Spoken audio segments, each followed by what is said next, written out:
Hola a todos, mi nombre es Carolina Retamales, soy tecnólogo médico de resonancia y hoy vamos a hablar sobre la seguridad de medios de contraste en resonancia magnética.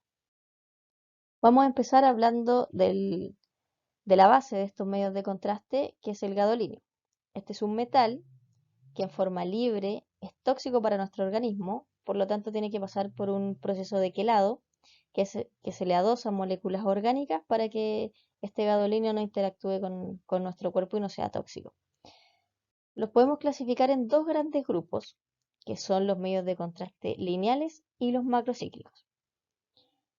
La estabilidad de estos dependerá de la estructura química y se dividen en macrocíclicos y lineales. Los más estables son los que tienen una estructura cíclica o macrocíclico, ya que la estructura tridimensional formada produce que sea menos propenso a la liberación del gadolinio como metal libre. Claro, porque ¿qué es lo que queremos nosotros? Que este gadolinio se mantenga dentro de la molécula y no se libere para que no produzca toxicidad. Y cuando tiene una estructura cíclica o macrocíclica, el medio de contraste, o sea, este gadolinio está rodeado de estas moléculas, por lo tanto es más difícil para él liberarse o salirse de estas moléculas orgánicas. Cuando es de forma lineal, es un poco más fácil que el gadolinio pueda liberarse. Igual son moléculas bastante estables, pero entre estas dos, el que tiene más posibilidades de que el gadolinio se libere y quede de forma libre en el organismo son los medios de contraste lineales. ¿Cuál es la toxicidad del gadolinio no quelado?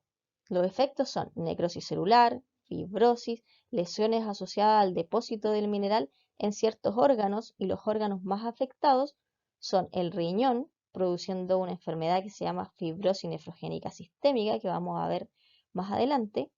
También en la piel hay depósitos formando placas cutáneas, y también se han encontrado depósitos en el sistema nervioso central. Nefropatía inducida por medio de contraste. ¿Qué es lo que son? Se definen como un deterioro de la función renal tras la administración de medios de contraste en ausencia de otra causa identificable. Los quelatos de gadolinio de distribución extracelular administrados en las dosis habituales no producen disminución de la función renal, incluso en aquellos pacientes con nefropatías previas, ¿ya? Entonces estos medios de contraste no son nefrotóxicos. Pero esto es principalmente debido a la baja concentración a la cual se administra este medio de contraste. Nosotros administramos cerca de 5, 10, 20 ml, hasta 25 ml podemos administrar. Y esto en comparación, porque el medio de contraste escáner se le dice que es más, o sea, es más nefrotóxico, pero tiene que ver con la cantidad a la que se inyectan estos dos medios de contraste. Como les decía, nosotros en resonancia magnética inyectamos muy poquito ml en comparación con el escáner, que se inyectan volúmenes de 100 ml a 150 ml. Nosotros solo inyectamos 10 ml. Pero si nosotros inyectáramos 100 ml de medio de contraste basado en gadolinio, serían más nefrotóxicos que los medios de contraste de escáner. Así que solamente es por la cantidad que se inyecta de este medio de contraste. Uno de los efectos adversos o efectos secundarios que se han encontrado son depósitos de gadolinio en el sistema nervioso central. Hace un tiempo se creía o se sabía que este medio de contraste no atravesaba la barrera hematocefálica, pero desde el año 2014 se empezaron a reportar los primeros casos de depósito de gadolinio en el cerebro, con mayor frecuencia en el globo pálido y en el núcleo dentado. Son estas estructuras que se ven ahí en las imágenes. Existe una asociación dosis dependiente entre la administración de gadolinio y el depósito en el tejido neural. Sin embargo, es independiente de la función renal. ¿Qué quiere decir? Que no es atribuible estos depósitos a solamente a los pacientes con función renal disminuida o alterada, ya que en pacientes jóvenes o en pacientes con funciones renales sanas también se evidenció depósitos de gadolinio en el cerebro. Hasta ahora se desconoce su fisiopatología y el significado clínico que tienen estos depósitos de gadolinio. También se asocia con mayor frecuencia a moléculas lineales por su menor estabilidad y su mayor tasa de disociación en comparación con las moléculas de estructuras macrocíclicas. Se puede concluir entonces que la insuficiencia renal no es un requisito para que haya o para que sucedan estos depósitos de gadolinio en el cerebro, pero sí puede aumentar la cantidad de gadolinio que se deposita en el cerebro, principalmente porque los pacientes con función renal disminuida, el gadolinio queda dando vueltas por mucho más tiempo en el organismo, dándole más posibilidades que se disocie y quede como gadolinio libre y se deposite. Reacciones adversas a los medios de contraste basados en gadolinio. Estos fármacos son muy seguros, tienen un índice de aparición de reacciones adversas inmediatas súper bajo y la mayoría son de carácter leve, fundamentalmente náusea o cefalea. La existencia de reacciones alérgicas graves resulta muy excepcional. Las podemos agrupar en 4 grandes categorías. Como les decía anteriormente, la aparición de eventos adversos son súper leves, o sea, son súper escasas, y en su mayoría, casi el 98%, son reacciones leves no alérgicas, náuseas, vómitos, cefalea. Las reacciones leves que se asemejan a una alergia son raras, del orden del 0,04 al 0,7%, edema difuso, rash cutáneo, urticaria. Y las reacciones moderadas, que se asemejan a la alergia, raras del orden del 0,01 al 0,01. Tos, dificultad respiratoria leve, broncoespasmo.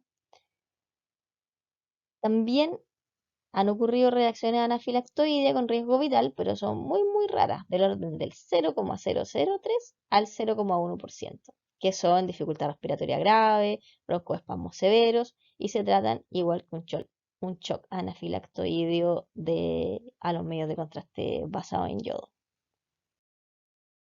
¿Cuáles son los factores de riesgo para tener alguna reacción adversa al medio de contraste? Haber tenido reacciones previas a compuestos basados en gadolinio aumenta 8 veces el riesgo en comparación con la población general. Los asmáticos, alérgicos a drogas y alimentos, presentan un riesgo de hasta 4 veces mayor que la población en general. Ahora vamos a hablar sobre esta enfermedad que, que produce estos medios de contraste basados en gadolinio y que es muy peligrosa porque puede llegar a ser fatal, causar la muerte. ¿Qué es lo que es esta fibrosis nefrogénica sistémica?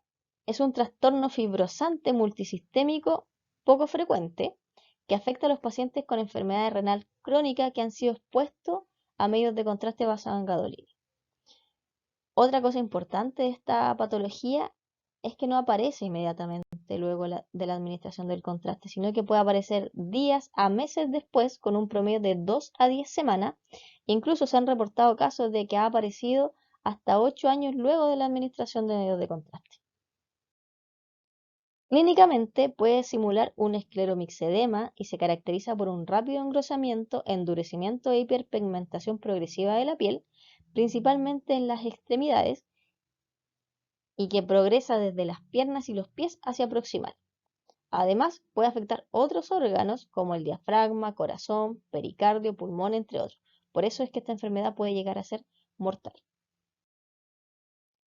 Si bien la fisiopatología no está totalmente clarificada, en pacientes que tienen su función renal disminuida, el gadolinio va a permanecer largos periodos de tiempo en el organismo, pudiendo disociarse de su agente quelante y quedando libre. Por ejemplo, la gadodiamida o el Omniscan, que es un medio de contraste lineal, tiene una vida media de 2 horas en individuos sanos con función renal normal. Y este mismo medio de contraste aumenta a 30 horas en pacientes con insuficiencia renal en etapa 5. O sea, la cantidad de tiempo que el medio de contraste va a estar dando vuelta en el organismo, dando opción a que se disocie, aumenta mucho en pacientes con insuficiencia renal. Entonces este gadolinio libre se puede unir a aniones disponibles en el medio como los fosfatos, formando sales insolubles y se deposita en los tejidos. ¿Cuáles son los factores de riesgo para generar una fibrosis nefrogénica sistémica? Pacientes con insuficiencia renal, especialmente los con filtrado glomerular menor a 15 ml, pacientes en diálisis, y el Omniscan o este medio de contraste lineal fue el responsable de la mayoría de los casos de fibrosis nefrogénica sistémica estudiados. También el riesgo aumenta al incrementar la dosis, aunque también se ha registrado esta enfermedad después de una única dosis. La incidencia estimada en pacientes con insuficiencia renal grave, por ejemplo, utilizar Omniscan, que es un contraste lineal, es de un 3 a un 18%. Y se probó utilizando Magnevis, que es otro medio de contraste lineal, pero fue de un 0,1 a un 1%. Y para que igual se den cuenta que inclusive en pacientes con insuficiencia renal grave y utilizando medios de contraste lineales, que es una muy mala combinación, de hecho en pacientes con insuficiencia renal grave no se puede utilizar medios de contraste lineales, pero aún así la incidencia para generar esta enfermedad tampoco es tan alta, por lo menos con el Magnevis. Existe una clasificación de los medios de contraste basado en gadolinio de acuerdo al riesgo que tienen para desarrollar la fibrosis nefrogénica sistémica. Y los medios de contraste de menor riesgo para generar esta enfermedad son los medios de contraste macrocíclicos, en el mercado conocido mayormente como Dotarem, Gadovis, Gadavis, ¿ya? Si nosotros utilizamos estos medios de contraste, hay ciertas recomendaciones. Por ejemplo, estos medios de contraste macrocíclicos se pueden utilizar en pacientes con filtrados glomerulares menor a 30 ml/min, pero con precaución. Y si se necesita hacer más de un examen con medios de contraste, deben pasar al menos 7 días entre estos dos exámenes o entre estas dos inyecciones. En relación a las pacientes embarazadas, estos agentes se pueden emplear para proporcionar información diagnóstica esencial. En relación a la lactancia, no se considera necesario descartar la leche a las 24 horas posterior a la administración de medios de contraste, aunque si el paciente lo requiere o su médico tratante, no hay problema en hacerlo. Si vamos a utilizar medios de contraste macrocíclicos, no es obligatorio realizar los test de laboratorio para medir la función renal, o sea, la creatinina. No es necesario ya que estos medios de contraste son bastante seguros. ¿Qué sabemos en relación al embarazo y la lactancia? Es una evidencia comprobada el hecho de que el gadolinio libre y los quelatos de gadolinio atraviesan la barrera placentaria. Otra evidencia reportada que asocia el gadolinio y los quelatos de gadolinio con el embarazo ha mostrado que estos no tienen efectos teratogénicos sobre el embrión. También existe otro estudio de corte accidental realizado en Estados Unidos que no muestra mutagénesis ni teratogénesis atribuible a los medios de contraste basados en gadolinio durante el primer trimestre de embarazo. Aunque siendo este un tema tan delicado, la administración de medios de contraste basados en gadolinio no está regulado en ningún país. Las recomendaciones para este grupo de pacientes es no ser inyectada de forma rutinaria, de ser posible dilatar el estudio hasta después del nacimiento, nunca debe realizarse durante el primer trimestre de embarazo, de administrar medio de contraste, este debe ser el mínimo posible con el consentimiento de la embarazada y del médico tratante.